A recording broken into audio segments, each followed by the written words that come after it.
Mesdames et messieurs, bonjour, bonsoir. Je suis PF pour LTLT Lakers tout le temps, la chaîne francophone des Lakers. Les Lakers ont été à Détroit hier soir. La rivalité entre les deux équipes ne date pas d'hier.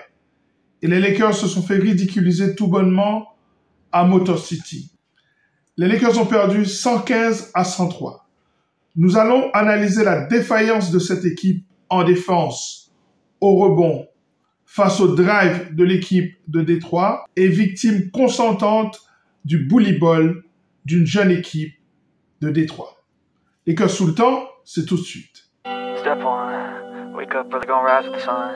Step 2, get some good, some food in you. Step 3, think real hard about what you wanna be. Step 4, fuck everybody, just do your thing. Wake up, today's gonna be a good day. Wake up, today's gonna be a good day. It felt like they should have won. Standing ovation. They deserve it. L'un des secteurs où les Lakers ont particulièrement souffert hier soir, c'était au rebond offensif. La bataille du rebond offensif qui est perdue de 17-7. Sur cette action, on voit Cunningham qui attaque l'anneau. Anthony Davis sort sur lui. LeBron ne suit pas et Jalen Duren peut mettre le tip-in. Sur cette action, la balle est sortie de l'autre côté. Anthony Davis est poussé par Duren et il peut planter un dunk. Les Lakers n'ont pas répondu aux défis physiques posés par Isaac Stewart notamment et Jalen Duren. Sur cette action, tipping sur un lancer franc et il peut planter les dunks. Regardez comment Anthony Davis est déraciné de sa position et Duren peut planter le dunk.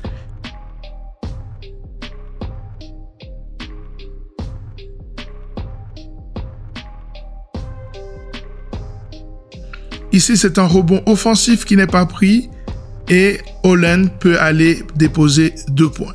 Dans ce cas-là, comme je l'ai toujours dit, la défense n'est pas établie et l'attaque peut scorer.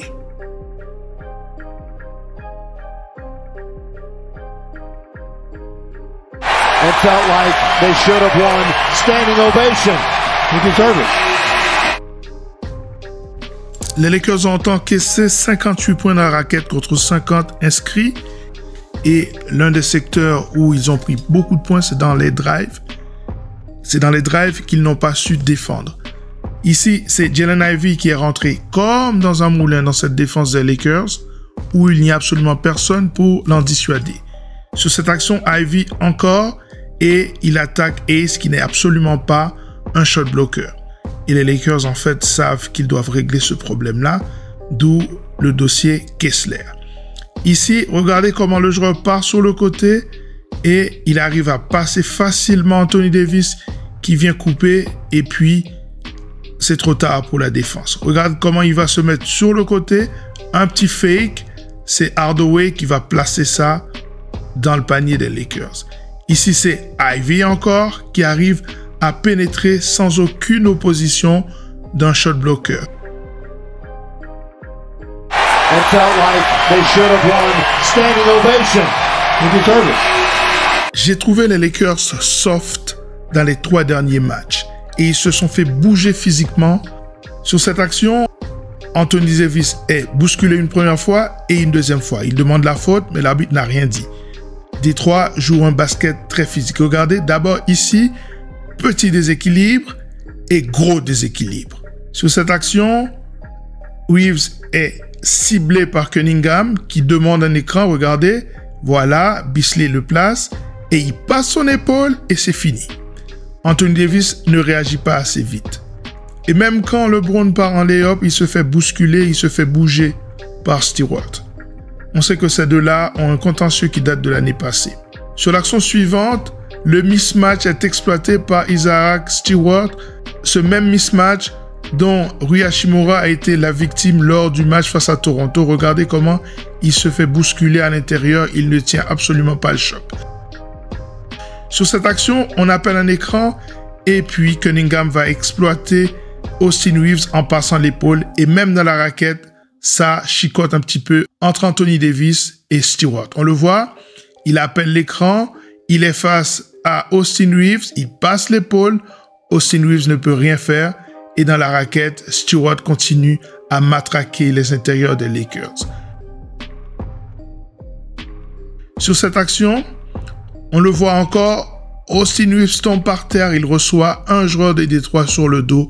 Rien n'a été facile hier soir pour l'équipe des Lakers qui doit absolument durcir son jeu. It felt like they should have won. Standing ovation. You deserve it. En général, quand une équipe ne peut défendre ni les pénétrations, donc les drives, ni les tirs à 3 points, on sait qu'on ne peut pas gagner les matchs. Ici, Harris se démarque facilement et LeBron James n'a pas su arriver à temps. Ici, regardez comment le joueur est tout seul et D'Lo défend très mal. Reeves leur dit, écoutez, allez, dans le coin, il y a quelqu'un. Mais Reeves ne fait rien et D'Lo n'a pas la bonne lecture. D'autant plus qu'il réagit mal sur la feinte du joueur et le tir est rentré. Sur cette action, regardez comment il est tout seul, Beasley, ouvert dans le corner. Évidemment, ça ne pardonne pas. Très belle création néanmoins de Cunningham qui a été magique hier soir.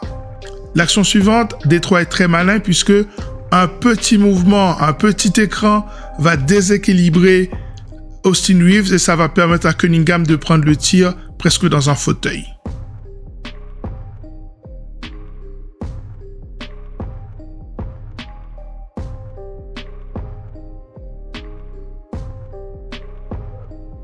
Voilà, ça est terminé pour cette émission analyse de la défaite des Los Angeles Lakers face aux Pistons de Détroit. À très bientôt sur cette chaîne pour une nouvelle émission consacrée à cette franchise mythique. À très bientôt.